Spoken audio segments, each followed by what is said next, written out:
अस्सलाम वालेकुम दोस्तों, क्या हाल है आपका। उम्मीद है आप सब ठीक होंगे। चलो तो ख़ास कहानी का पार्ट तो शुरू करते हैं। मेरे शोहर नौकरी से यही कहकर कोई छठी नहीं करती थी कि अगर नौकरी चली गई तो क्या होगा। मेरे शोहर भी अपनी जगह ठीक है कह रही थी। खैर, शादी की रात मेरे शोहर ने मेरे साथ बहुत अच्छी तरह गुजारी, मोहब्बत भरी बातें भी की और मुझे अपने होने का एहसास भी दिलाया। मेरी सारी नाराज़गी दूर हो गई। मैं खुश थी कि बैठी बैठाई मुझे इतना अच्छा रिश्ता मिल गया है।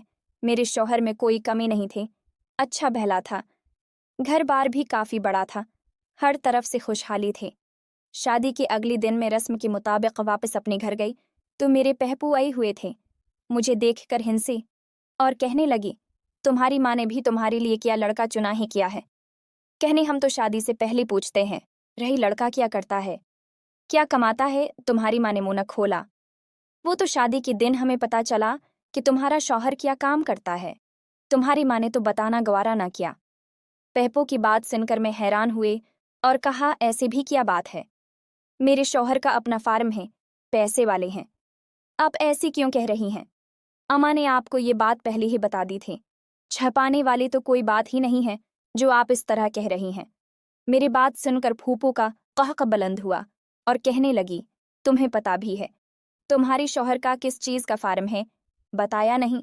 इसने तुम्हें पहपो की बात सुनकर मैं चौंकी और मैंने कहा, पहपो फार्म जानवरों का ही होता है, गाय वगैरह है पाली होंगे, और क्या हो सकता ही। अच्छा काम ही अपना कारोबार ही घर बड़ा है, खाती पीती लोग हैं, मुझे तो कोई परेशानी नहीं हुए। ये भी एक अच्छा कारोबार ही है, मुझे तो कोई क़ुबाहत नज़र नहीं आती। पहपो कहने लगी, चलो जब तुम्हें कोई फ़र्क नहीं पड़ता तो फिर हम बोलने वाली कौन होती हैं।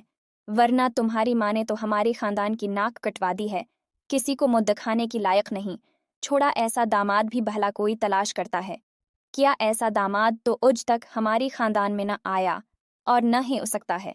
कम से कम इंसान ज़ात पात और लड़की का काम तो देखता ही है।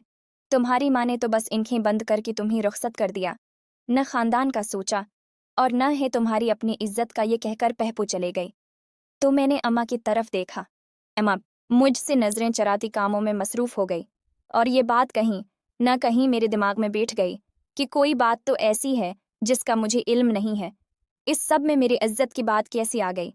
मैं अम्मा के पीछे बावर्ची खाने में पहुंची और अम्मा से कहा, ये पहपो क्या कह रही थी, शहजाद का किस चीज़ का फार्म है जो पहपो की नाक कट गई है। हाँ तो प्यारी दोस्तों, अगर आप इस कहानी को मज़ीद सुनना चाहते हैं तो मेरे चैनल को सब्सक्राइब कर दें और कमेंट्स ज़रूर करें।